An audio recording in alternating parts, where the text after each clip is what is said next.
Hey, my name's Tim Paulson. I don't get it. I really don't.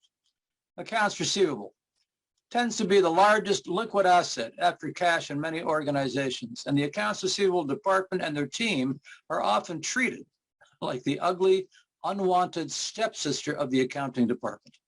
Now, it's not to say the accounting department's not important. Sure they are. They can tell you where the numbers are, where the numbers should be, but they're not going to improve those numbers for you.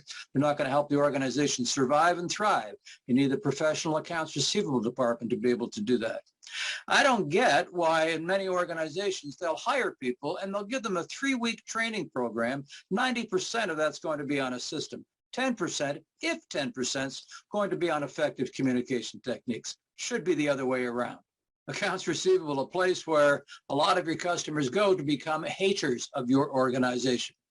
You wonder why some customers don't pay you on time? Well, why should they? If you don't care about your receivables, they're sure as heck not going to care. Now, you might say, wait a minute now, hold on, I do care. I'd say, oh yeah? What's your answer to this question? Why should your customers pay you instead of somebody else?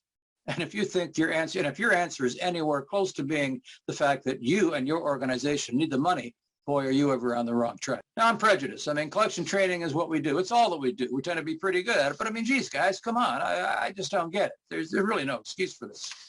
How about, here's another. How about when the sale is complete? Now, some people say the sale's complete when you get the order.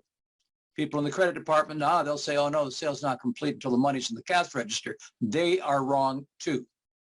Professional collections is much more subtle than that. How about the answer to some other questions? Do you have a list? Do you have a list of the top 10 excuses why people are not paying you on time as agreed? And if you don't have a list of your top 10 excuses, you sure as heck don't have a list of the top best questions you should be asking when your people hear those particular excuses. Now, it's not a matter of working with a script, but geez, I mean, do you really want the success of your organization to depend on how good somebody feels when they arrive at the office in the morning? I don't get why so many organizations let their team make mistakes.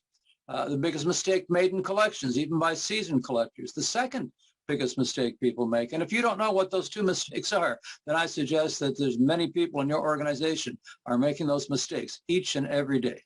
All right, I got some of that off my chest. And if you're any good at management, you know where I'm going with this.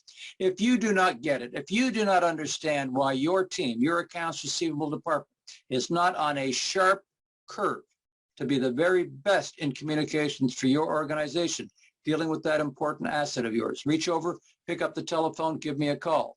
You'll find the details where you need to find them. Tim Paulson signing off. That's enough for now. Okay, I don't get it.